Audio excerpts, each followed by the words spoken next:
கர்த்தருக்கு ஸ்தோத்திரம். இன்றைய காலை மன்னா, பலத்த சேனையில் சேர்ந்து கொள்வீராக.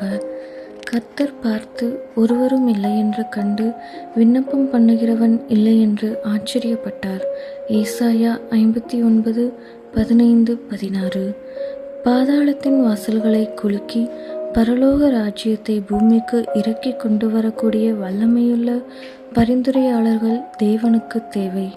மெய்யான எழுப்புதலுக்காக, தேவனுடைய பரிசுத்தத்தின் எழுப்புதலுக்காக ஜெபத்தில் பிரசவ வேதனைப்படுகிற பரிசுத்த வைராக்கியம் நிறைந்த ஆண்களும் பெண்களும் அவருக்கு தேவை.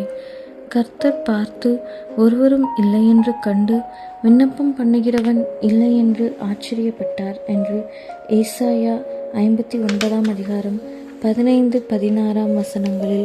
தேவன் தாமே ஆச்சரியப்பட்டார் என்றால் இது நிச்சயமாகவே கவனிக்கப்படத்தக்கதே.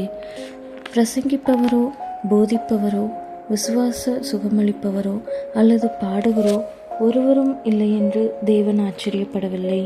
விண்ணப்பம் பண்ணுகிறவன் ஒருவனும் இல்லை என்றே அவர் ஆச்சரியப்பட்டார்.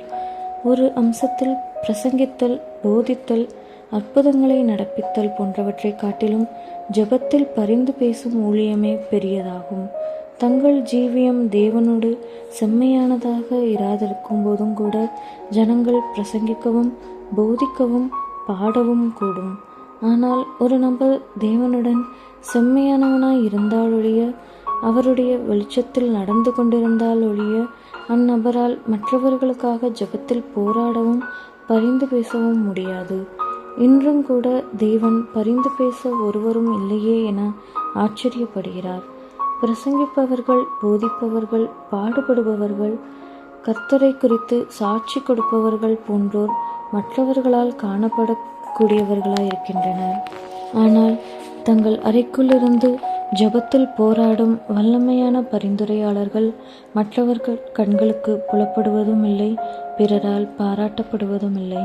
இருப்பினும் காணப்படுகிறவைகள் அநித்தியமானவைகள், காணப்படாதவைகளோ நித்தியமானவைகள் என்று 2 கொரிந்தியர் 4:18 நாம் வாசிக்கிறோம். இந்த அர்த்தத்தில் ஜெபத்தில் பரிந்து பேசுகிறவர்களே போதகர்கள், பாடகர்கள், அற்புதங்கள் செய்கிறவர்கள் போன்றவர்களை காட்டிலும் அதிகமாக முக்கியமானவர்களாவர். அருமையான தேவ பிள்ளையே, மனமுவந்து ஜெபத்தில் பிரசவ வேதனைப்படும் வல்லமையான பரிந்துரையாளராக மாறுவதன் மூலம் நீர் ஜீவனுள்ள தேவனுடைய பலத்த சேனையில் சேர்ந்து கொள்வீராக. ஆமேன்.